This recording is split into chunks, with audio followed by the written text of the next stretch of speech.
gracias a Dios nos permite pues compartir la palabra y tener la oportunidad hoy de hablar de cosas muy interesantes. No sé cuántos han estado leyendo el libro de Marcos. El libro de Marcos, bueno, como todas las cosas en la Biblia, nos desafían de una manera tremenda, pero Marcos sí que logra tocar el corazón, diría yo, que de un cristiano, hablando de la iglesia, no hablando tanto de los de afuera. Hay una relación muy, digamos que cercana entre Jesús y sus discípulos, acontecimientos que suceden ahí a la mano.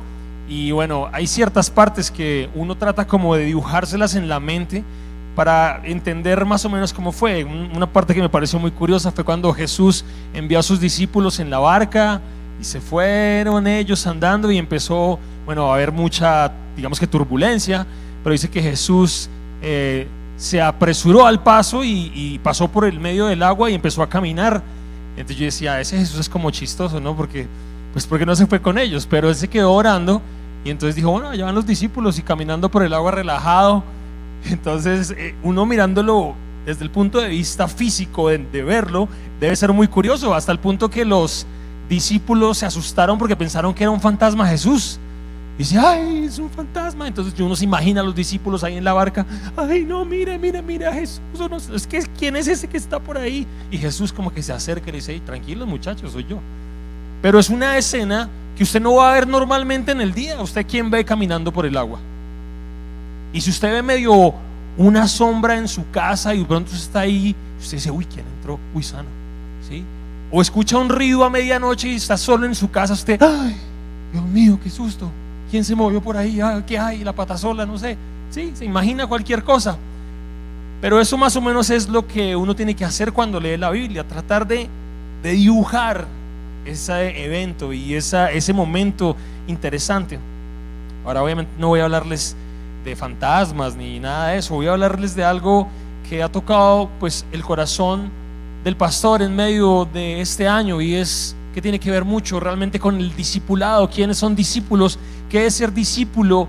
¿Qué es ser seguidor de Jesús? Y muchos de los que estamos acá probablemente estemos aquí porque de pronto nos gusta el cristianismo, o nos gusta cómo cantan canciones bonitas, o probablemente nos gusta la iglesia, o nos parece que queda cerca, entonces voy a asistir a esta iglesia. Siempre es que es bueno estar cerca de Dios, siempre es que es bueno tener cosas de Dios, pero Dios no anhela una vida de ese tipo, sino realmente una vida que le conozca, que se comprometa, que se relacione con Él. Y en Marcos capítulo 8 versículo 27 en adelante, que es donde quiero tomar el texto, lo invito a que pueda abrir su Biblia.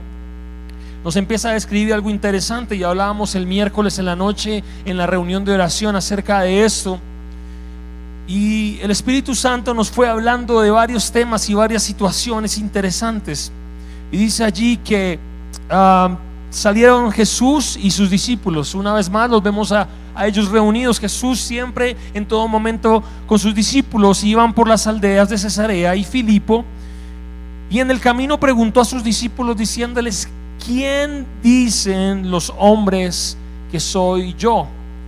Jesús se voltea con sus discípulos de haber caminado cierto tiempo y le pregunta a ellos, bueno, ustedes que han visto a la gente que le hemos hablado, ¿qué dicen ellos que soy yo? Y dice allí que ellos respondieron, unos que tú eres Juan el Bautista, otros que eres Elías, y otros que tú eres de los profetas. Y qué interesante descripción que tiene, digamos que la humanidad o la gente que se rodeó, estuvo cerca de Jesús. Bueno, ¿cómo es como Juan el Bautista? Bueno, ¿cómo es Juan el Bautista? Juan el Bautista fue el mensajero, el predicador, el que hablaba de que iba a venir una nueva etapa, un reino, algo se iba a establecer, algo de Dios iba a venir. Entonces afirmaban que Jesús era Juan el Bautista. Otros, al ver la gran cantidad de milagros que se desataban en medio de Jesús, y que por donde iba sanando a los enfermos, y de pronto se encuentra a los ciegos, y él usa maneras inclusive ortodoxas para sanar, inclusive escupir la tierra, aún poner saliva en la lengua de las personas, un montón de cosas extrañas, como sucedía con Elías. Elías tomaba el manto y pasaban un montón de milagros. Entonces la gente creía que Jesús era Elías, y otros hablaban acerca de era un profeta, porque hablaba de lo que iba a venir, de lo que iba a suceder, de lo que iba a pasar. Pero qué curioso que la gente siempre tiene un concepto de Jesús como alguien que puede solucionar, o alguien que le puede hablar acerca de su circunstancia, mas no realmente de quién es Él. Y muchas veces cuando nos acercamos a Jesús consideramos que es un mensajero, el que nos va a hablar, el que nos va a decir, el que nos va a guiar, pero no realmente como es Jesús. Y Jesús no solo es un predicador o un mensajero. Muchas veces nos acercamos a Jesús porque lo vemos que Él puede hacer un milagro en nuestras vidas, nos puede sanar, puede solucionar aquella situación que nos tiene desesperados. Nadie nos puede solucionar. Entonces nos dicen que Jesús puede hacer un milagro, y entonces encontramos en Jesús un milagrero. Y muchos probablemente asisten a la iglesia porque Dios hizo un milagro, y bueno, por eso vengo, pero realmente no saben quién es Él y no entienden quién es Él. Y algunos otros porque probablemente me va a decir qué va a pasar en mi futuro, qué es lo que viene, dónde tengo que invertir, a dónde me tengo que ir a vivir. Y son los conceptos de la humanidad, son los conceptos que mucha gente tiene cuando se le pregunta: ¿y qué dice la gente que es Jesús?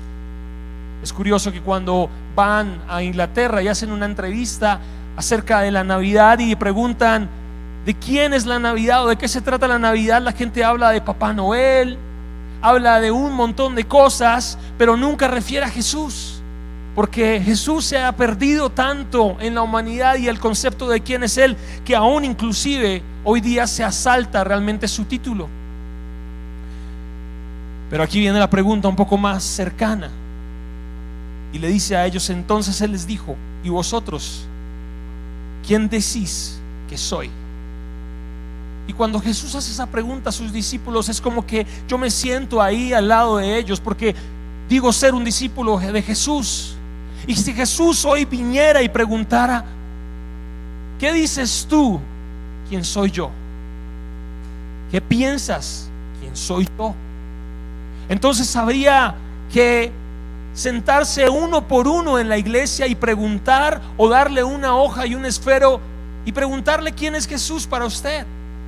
Y probablemente nos vamos a dar cuenta que la respuesta va a ser como todos los demás: un mensajero, un predicador, aquel que hace milagros, aquel que habla del futuro, aquel que habla de un reino, pero realmente no sabe quién es Jesús. Y para ser un discípulo yo necesito conocer realmente quién es Él. Entonces se levanta Pedro y dice algo extraordinario, y dice: ¿qué? Pedro le dijo: tú eres el Cristo. ¿Cuántos saben que Jesús es Cristo? ¿Cuántos saben que Él es Cristo? Ahora, ¿qué es Cristo? Jesucristo. ¿Cristo qué es? Cuando vamos a la palabra como tal, la etimología nos dice que Cristo es una palabra griega que se usó para traducir, digamos que prácticamente al español, lo que sería Mesías. ¿Y qué es el Mesías? El Salvador, el ungido.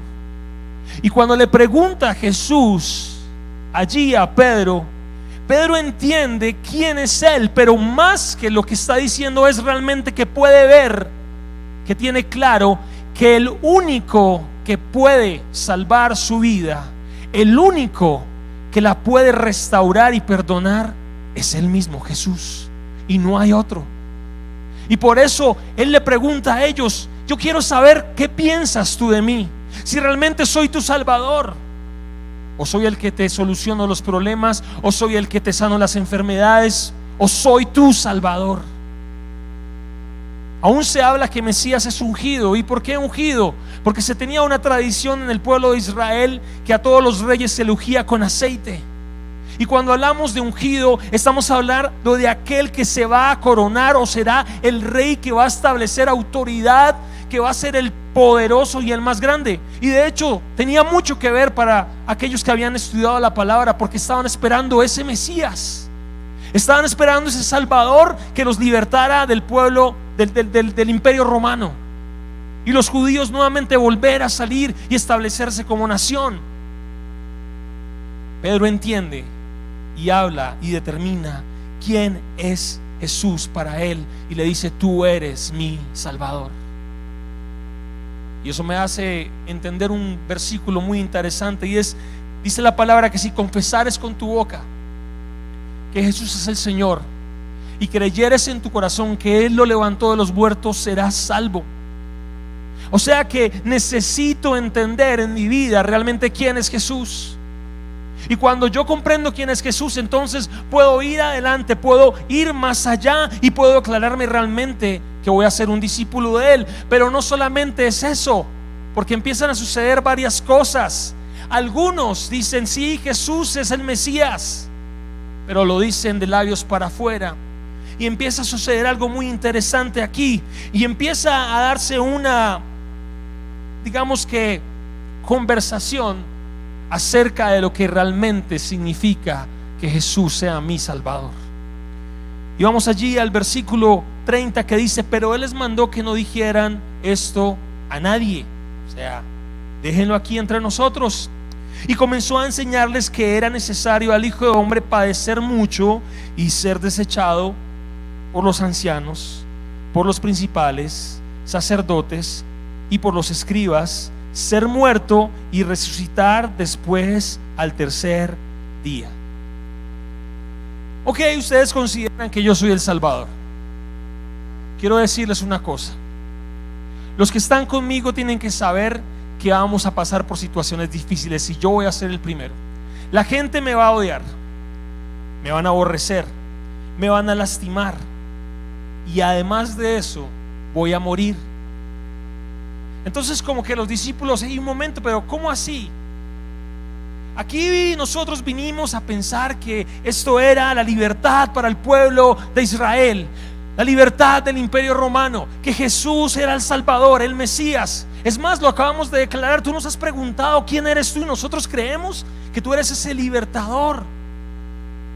Y Jesús les habla con un poquito de, diría yo, voz baja, amargura, dolor de lo que iba a suceder, pero con la mirada firme: voy a pasar por angustias, voy a pasar por dificultades, y aún voy a morir.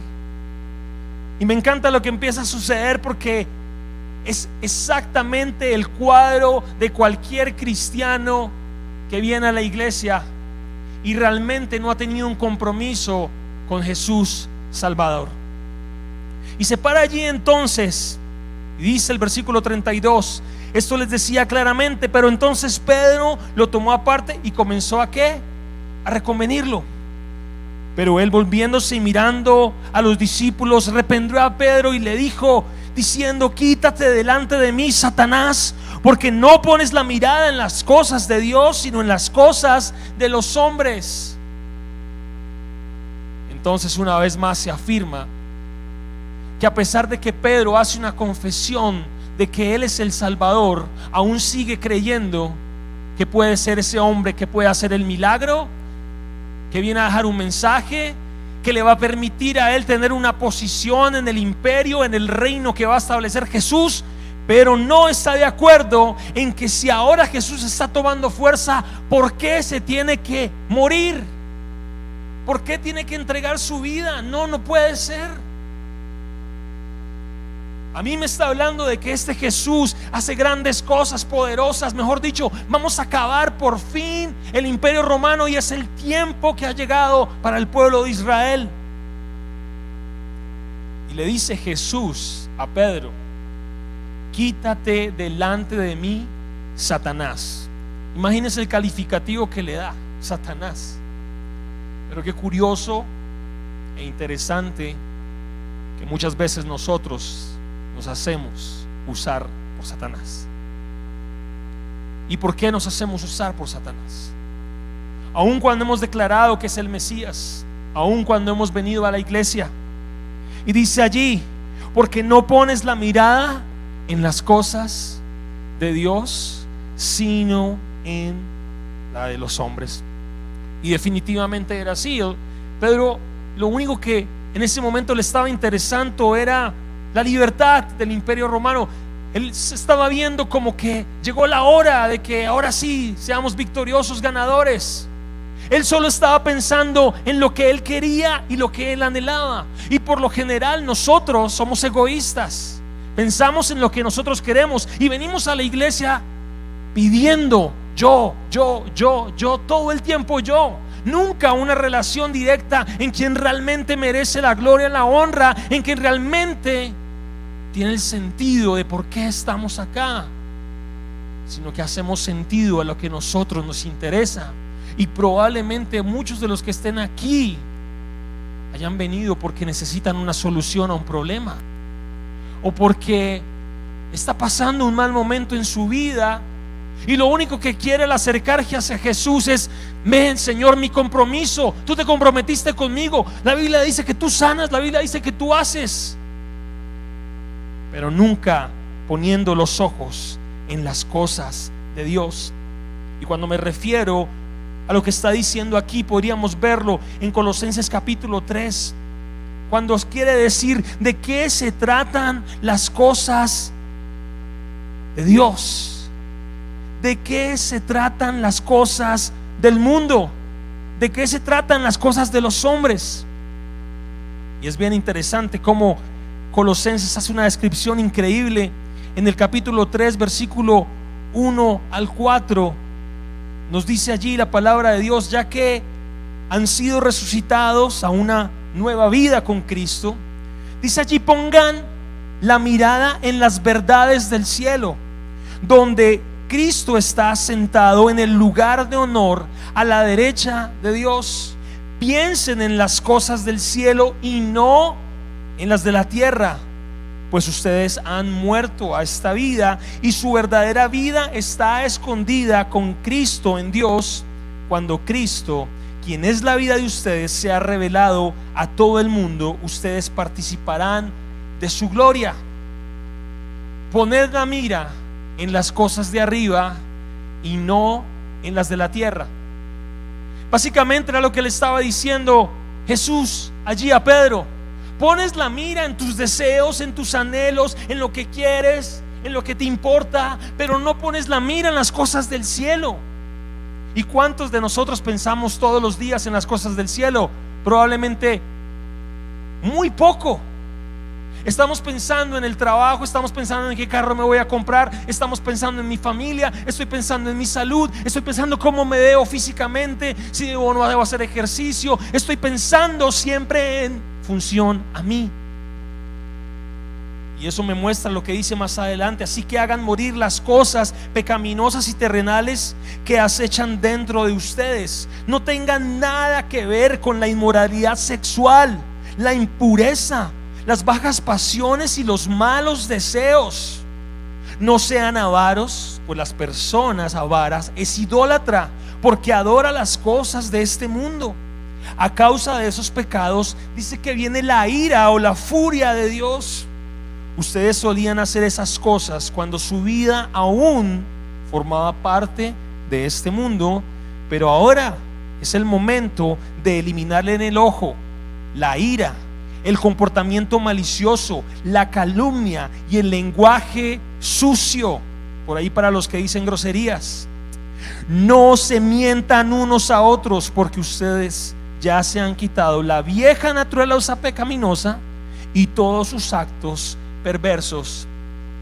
Entonces, cuando yo entiendo que como discípulo, que si a mí Jesús me pregunta y yo confieso que Él es el Mesías, el Salvador de mi vida, pero mis actos lo único que revelan es egoísmo y pensar en mí mismo, yo primero, yo segundo, yo tercero, yo cuarto, y si queda algo también, porque no pones la mira en las cosas de Dios, sino en la de los hombres. Y esto es un texto para evaluar, porque el cristianismo no puede hacer otra cosa sino llevarnos a la reflexión, porque no se trata de salvar un negocio, no se trata de emprender algo, se trata de mi vida y de lo que va a pasar por el resto de la eternidad. Así que no nos hagamos partícipes de las cosas del diablo. El diablo lo que quiere es colocar en nuestra mente conceptos del mundo a tal manera de que solamente importemos nosotros. Y hoy día la iglesia se ha vuelto así. La iglesia es una iglesia humanizada, donde yo necesito que el pastor ore por mí, donde yo necesito que me bauticen, donde yo necesito que me llamen, donde yo necesito todo para mí, pero nunca un esfuerzo para las cosas de Dios. Y cuando leemos cuáles son las cosas de Dios, definitivamente nos está llamando a renunciar a lo que hay en el mundo y poner nuestra mirada en las cosas de arriba y no en las de la tierra. Y si lo hacemos un poquito más crudo, diría yo prácticamente que no tiene sentido hacer casi todo lo que hacemos de lunes a sábado si realmente no hacemos las cosas de Dios. No tiene sentido ver televisión, no tiene sentido estar chateando, no tiene sentido estar en el internet, no tiene sentido un montón de cosas. Y lo que nos hace sentido a los hijos de Dios es que realmente pongamos nuestra mirada en Él, que lo busquemos a Él, que hablemos de Él. Entonces el discípulo que entiende que Él es su Salvador sabe que no debe poner la mirada en las cosas del mundo, sino en las cosas de Dios. Porque cuando miramos el mundo, cuando nos miramos en nosotros mismos, lo que hace es que Satanás aprovecha eso. Y por eso hay tantas murmuración en la iglesia, y por eso hay tantas divisiones en la iglesia, y por eso hay tanto pecado en la iglesia. Y uno esperaría que una iglesia fuera sana porque Dios habita allí, pero no, porque hasta el mismo Pedro le pasó. Y entonces tenemos que sacudirnos de las artimañas, de los pensamientos de Satanás, que quieren venir a confundirnos, que quieren venir a sacarnos de los propósitos de Dios, porque no había otra intención. Cuando Pedro llama a Jesús, se le dice: ven, Jesús, ¿cómo así que te vas a morir? ¿Pero qué te está pasando, viejo? Si aquí todo está súper bueno, estás haciendo milagros, mira las multitudes que te siguen, mira cómo estamos yendo para arriba. ¿Cómo es que te vas a morir, mi viejo? No te puedas morir, hermano. Automáticamente lo voltea a mirar Jesús: quítese de aquí, hermano, Satanás, porque los planes que tienes tú no son los planes de Dios. ¿Y será que hay cosas a las cuales nosotros tenemos que decirle: quítense de aquí? A las cuales tenemos que renunciar. Y ahí empieza la descripción y hacia el punto que quiero llegar en el día de hoy. Y dice que, versículo 34: y llamando a la gente y a sus discípulos, les dijo, los acercó: venga gente, vengan discípulos, si alguno quiere venir en pos de mí. Ok, ustedes dicen que son mis discípulos, ¿verdad? Ustedes me quieren seguir, multitudes. Ok, escuchen: si alguno quiere venir en pos de mí, niéguese, puede escribir, subrayar eso, niéguese a sí mismo. Ok, no entendí, Juan Carlos, no entendí qué es negarse a sí mismo. Perfecto, voy a explicárselo de una manera muy interesante. Nuevamente empecé a retomar el ejercicio. Lleva un año pues por todo el tema del matrimonio. Usted sabe, a usted le gusta quedarse arrunchado en la casa viendo peliculitas, quedarse muy tranquilo, dormir hasta tarde. Pues todo el tema del ejercicio lo había dejado de lado. Llevaba un año sin hacer ejercicio, sin ir al gimnasio, nada. Pero ¿qué es negarse a sí mismo? Ahora, todo el año pasado me la pasé comiendo torticas, donitas, ¿cierto, bebé? Arequipe, me encanta. Es delicioso el dulce, no sé a cuántos le gusta, pero a mí me encanta. Y ahora que tomo la disciplina de volver nuevamente al gimnasio, voy a hacerme un chequeo, me revisan y me dicen: está subido de triglicéridos, está un poquito complicado también de grasa. Hermano, pero ¿usted qué le pasó? Y claro, cuando veo el resultado de todo lo que sucedió y me dice: bueno, desde ahora en adelante tiene que dejar entonces los postrecitos, tiene que dejar el helado, tiene que dejar todo esto, porque si usted no lo hace, en 6 meses va a tener problemas en sus arterias. Y yo: así de grave estoy. Me dijo: sí. porque todo eso que usted come, toda esa basura le va dañando, le va taponando sus venas. Y yo, ok, ¿y cómo es la cosa? Entonces no más arroz de leche, no más donas, no más arequipe, no más nada de eso. Por lo menos lo puedo hacer una vez a la semana, es suficiente. Y yo decía, Dios mío, las donas con arequipe de Dunkin' Donuts, que son tan deliciosas, ¿qué voy a hacer? Y más los martes cuando paso por Jumbo y me dicen que está en 40% de descuento. Es terrible. Los helados de crepes, que cuando me siento a comer y pido, digo, es imposible que no me pueda pedir un crepe de arequipe con 2 bolitas de vainilla sin crema de chantilly. Tampoco. Negarse a algo para tener un resultado. Negarme a mí mismo es cuando quiero, me gusta, anhelo, pero digo no. Y Jesús se acerca con sus discípulos y le dice: si alguno quiere venir en pos de mí, escuche, niéguese a sí mismo. Y yo no sé cuántas cosas hayan, digamos que en la lista de nuestras prioridades, que lo único que hacen es en contra del propósito de Dios. Por ende, si yo digo ser discípulo de Dios, tengo que decir no, no, no. Aunque lo quiera, aunque me guste, aunque me parezca divertido, aunque me encante. Una de las cosas que yo le decía a mi esposa frente al tiempo con Dios es: ¿por qué un cristiano normal no hace un tiempo con Dios? Si evaluamos todo su día común y corriente, salió de la casa, desayunó, trabajó, volvió, almorzó, bueno, llegó a la casa, prendió el televisor y hoy ya estoy muy cansado, pastor, no me alcanzó el tiempo. Imagínese, usted no sabe todas las cosas que tengo que hacer. Ahora, ¿cuál sería la pregunta? Si yo solamente soy un discípulo, ¿qué cosas tengo que negarme para entrar en la palabra de Dios y meditarla, reflexionar? ¿Debo negarme, sí o no? Sí. Entonces, ¿existen los discípulos que no pueden negarse?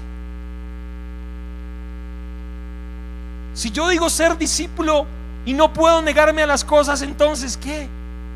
No soy discípulo, hermano, y lastimosamente tengo que hablarlo muy claro aquí en la iglesia, porque muchos venimos a calentar la silla, a darle la horma, porque esta ya es mi silla, entonces aquí tiene la horma de Juanito, ya tiene la vuelta, la rayita, todo perfecto, y esta no me la tocan. Pero discípulo va más allá de una relación con una silla, con levantar las manos y cantar. Discípulo es negarse a sí mismo, hermano. Dios nos está llamando a negarnos, a decir no a un montón de cosas. Y hermano, y quiero hablarles un poco del internet, que definitivamente, si uno no lo sabe usar, es una locura. Cómo pierde el tiempo, cómo logra desperdiciar. Y si hablamos un poco más profundo, hermano, el internet es tan peligroso que usted no le puede dar clic a nada, porque ya termina en una página donde le están ofreciendo servicios de todo lo que se imagine. Y le hablo a los hombres: hombres, procuremos evitar andar mucho en el internet, porque es peligroso, porque el diablo sabe por dónde se mete. Y igualmente a las mujeres, el internet está acabando literalmente con los cristianos, porque el entretenimiento lo único que hace es que usted lleve minutos, horas y no se dé cuenta. Usted puede entrar, bueno, no sé cómo sea en el smartphone, pero puede usted entrar a su iPhone y le va a decir cuánto tiempo lleva en pantalla y cuánto tiempo dura en las aplicaciones que usted usa, y probablemente haga una revisión, porque puede que usted pase en las redes sociales más de 2 o 3 horas al día sin darse cuenta. Y no crea que le estoy hablando a usted solamente, porque Dios me habla a mí también de eso. de cómo tengo que ser disciplinado y negarme a esas cosas. Estamos en un mundo donde se acepta todo, donde se acepta el homosexualismo, donde ahora uno tiene que aceptar X, Y o Z. Pero cuando yo soy discípulo tengo que negarme a esas cosas. No, pero es que yo quiero estar con Dios, pero también usted sabe, ¿no? Me juega como doble. Ok, hermano, no hay problema que le juegue doble, porque le pasa a todo el mundo, le pasa a cualquiera. Puede tener debilidad, pero niéguese. Diga no. No al pecado. No. A veces creen que es que nosotros los cristianos le hacemos el feo a los homosexuales. No, hermanos, no hay problema. Así como el alcohólico, así como el que tiene problemas de drogas, X, Y o Z, tenemos debilidades, pero niéguese, muera a eso. Porque un discípulo se niega. Y dice allí más adelante, imagínense, solo hemos hablado de negarnos, solamente hemos hablado de negarnos. Coma. Tome su cruz and follow me. Sígame. Tome su cruz y sígame. Ok, tomar la cruz. ¿Qué significa tomar la cruz? ¿Qué significa realmente tomar la cruz? Nuestra mayor referencia es Jesucristo. Imagínense el proceso que tuvo que vivir Jesús. No fue un proceso de caminar con la cruz agradable, fue de dolor, fue momentos de angustia, fue momentos en los cuales probablemente Él quería quitarse la cruz, salir de allí. O sea que no nos está llamando solamente a decir no a lo que no queremos, sino por el contrario también sufrir en momentos, llevar dolor por causa del evangelio de Cristo. Y entonces ahí usted dice, uy, ya no me está gustando la cosa con Jesús, ya como que eso de ser discípulo, mejor no voy, mejor yo como que me hago discípulo de otro, que es como que más fácil. Pues claro, porque Jesús no pide un poco, Jesús pide todo, pide toda tu vida. Y si tú decidiste venir en pos de Él, si tú decidiste entregar tu vida, Él no va a querer que te quedes igual, Él va a querer cambiar absolutamente todas las áreas de tu vida. Él va a querer transformarte. El discípulo es el que se dispone a tal punto que se trabaja en todas sus áreas, hermano, y sin pelos en la lengua. Jesús, hermano, listo, perfecto, níguese a sí mismo, tome su cruz y sígame. ¿Cuántos dicen amén? Pues no sé, amén. Sí, porque yo me imagino que hubo un silencio rotundo en ese momento ahí y pasó la bolita de nieguese a sí mismo, tome su cruz y sígame. Hermano, eso se pone peor, más difícil. Versículo 35. Todo aquel que quiera salvar su vida, escuche, ¿qué dice? La perderá. Y todo el que pierde su vida por causa de mí y del evangelio la salvará. Qué interesante, ¿no? Yo sé que los que tienen más o menos mi edad, están por el año de 1980 y eso, ¿se acuerdan de un entrenador que se llamaba Maturana? ¿Cierto? Ya los millennials no creo que sepan mucho de él, pero recuerdo que él era el director técnico de la selección Colombia, ¿no? Y por lo general en esa época que estuvo después de USA 94, la selección Colombia terminó siendo de las peores, y él salió con un concepto que hoy día mucha gente dice que está loco y dice que perder es ganar un poco. ¿Y cómo es que un equipo, la selección Colombia, perdiendo puede ganar? ¿Qué puede ganar? Pues perdió. Es literal, o sea, si yo juego un partido de fútbol y me meten 3 goles, pues perdí. ¿Y qué pude ganar?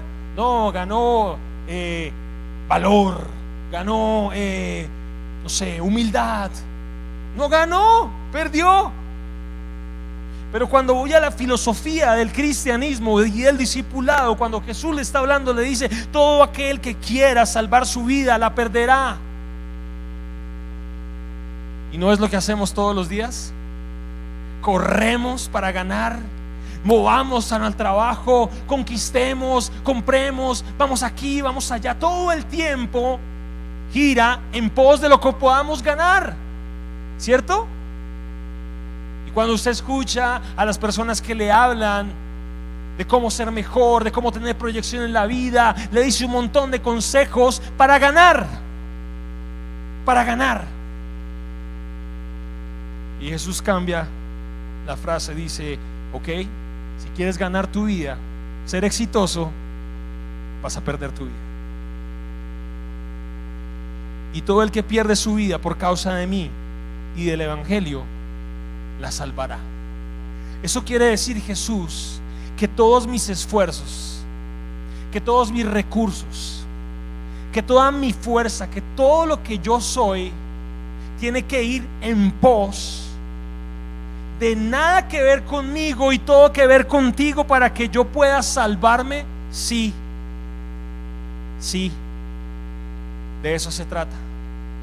O sea, no se trata de ti, se trata de mí, dice Jesús.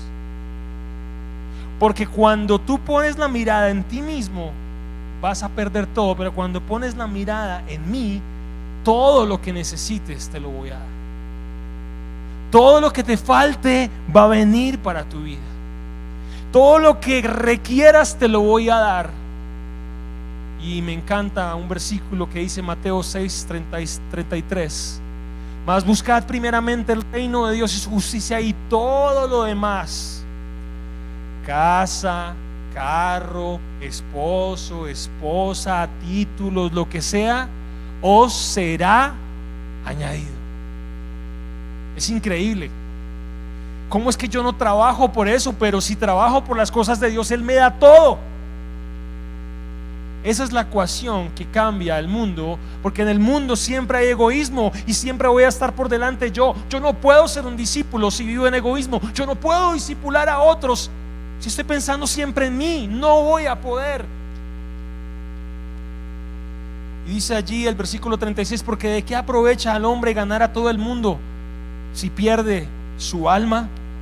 ¿O qué recompensa dará el hombre por su alma? Por tanto, el que se avergüence de mí, está con los discípulos, una vez más, el que se avergüence de mí y de mis palabras en esta generación adúltera y pecadora, también el Hijo del Hombre se avergonzará de él cuando venga en la gloria de su Padre con los santos ángeles. Y quiero que lo mire desde ese punto de vista. Si usted tuviera la solución para el SIDA, el cáncer, y cargara con eso en su bolsillo, y supiera que hay gente que se está muriendo de eso, pero usted por pena, por no querer meterse, se queda guardado con esa medicina, dígame una cosa: ¿qué está haciendo usted? Está negando la respuesta o la solución para la enfermedad, ¿verdad?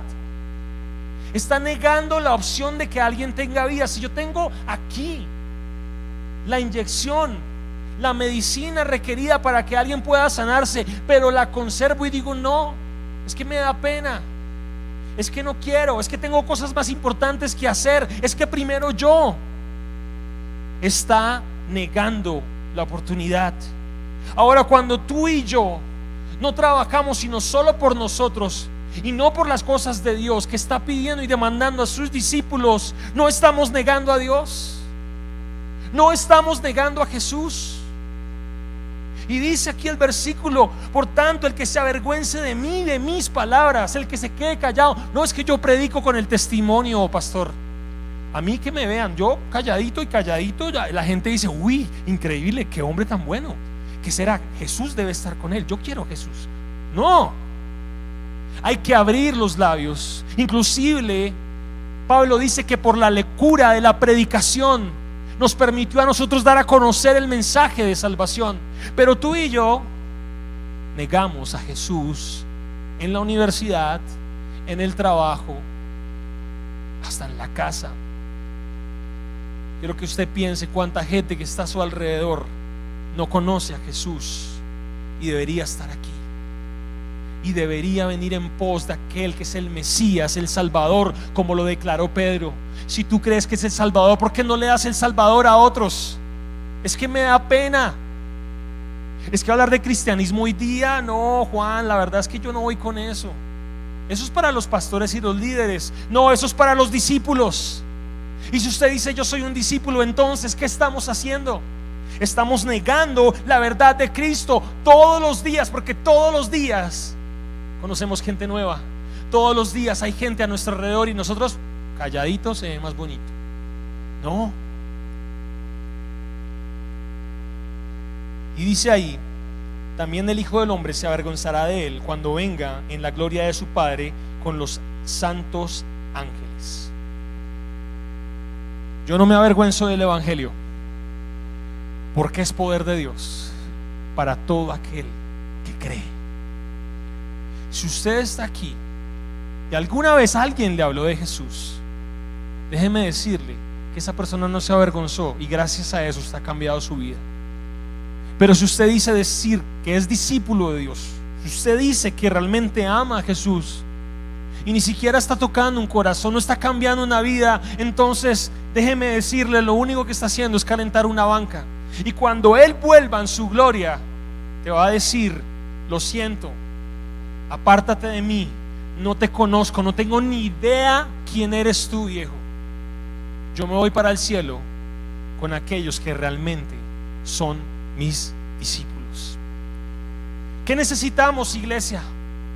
Necesitamos tener compasión por las almas. Necesitamos tener una compasión impulsiva, querer afectar a la gente, ayudar a otros, tener verdadera compasión por aquel que está en crisis, en situación difícil, aquel que necesita al Señor. Necesitamos tener compromiso como discípulos. Si todos nos comprometemos en esta labor, seguramente lograremos cambiar a nuestro barrio, cambiar a Bogotá, cambiar a Colombia. Pero el compromiso no es individual, el compromiso es colectivo. Y ese compromiso nos puede llevar a cualquier lugar, a cualquier parte, a cualquier aldea, a cualquier pueblo. Podemos afectar a cualquier persona. Y yo les quiero decir, les prometo que si ustedes se comprometen, yo me comprometo con ustedes a llevar el Evangelio de Jesucristo y transformar muchas vidas. Pero el compromiso tiene que ser mutuo. Y quiero instarlos en el día de hoy a que nos comprometamos con el Señor. Comprométase con Dios a ser un verdadero discípulo, aquel que se niega, aquel que toma su cruz, aquel que sigue a Cristo, aquel que no tiene miedo de hablar, aquel que no tiene miedo de dar la medicina a aquellos que lo están necesitando.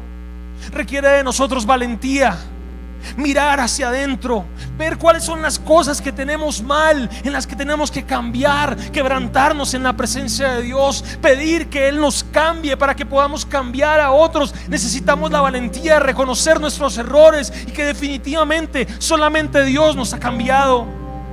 Necesitamos la valentía de abrir nuestros labios, de abrir nuestros ojos, de ver la necesidad. Necesitamos la valentía de predicar a Cristo como Salvador.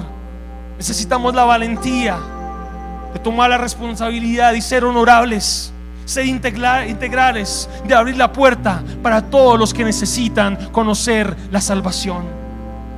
Necesitamos motivación, y si no estamos motivados, seremos más lentos. Necesitamos fe para que sucedan los milagros que solamente Jesús ha podido hacer como nunca antes. Necesitamos que seas un discípulo. Cierra tus ojos en esta mañana. Cada uno de los que están aquí conoce su vida, sabe cuáles son sus anhelos, sus metas, lo que quiere. Yo quiero saber cuántos estarían dispuestos a cambiar esas metas por poner las metas de Jesús. ¿Cuántos están dispuestos a escribir cuánta gente va a evangelizar esta semana que viene? ¿A cuántos le voy a hablar de Cristo? ¿A cuántos les voy a hablar este mes? Y quiero verlo en sus 7 áreas, que lo escriba allí. Señor, yo quiero hablarle mínimo a 10 personas esta semana, mínimo a 5. Compromiso.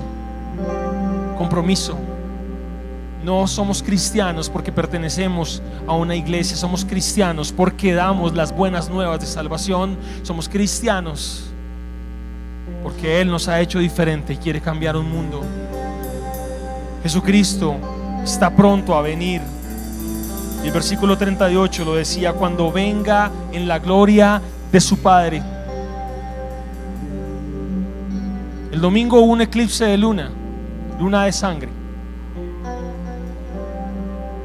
Cada vez se repiten más estos sucesos astronómicos. Lo único que nos está diciendo, porque según la palabra de Dios dice que el sol se convertirá en tinieblas y la luna en sangre antes de que venga el día terrible, el día terrible, o sea, el día de juicio de Dios. Ahora estamos en el tiempo de que podamos hablar a otros antes de que venga el juicio de Dios. Muchos se pierden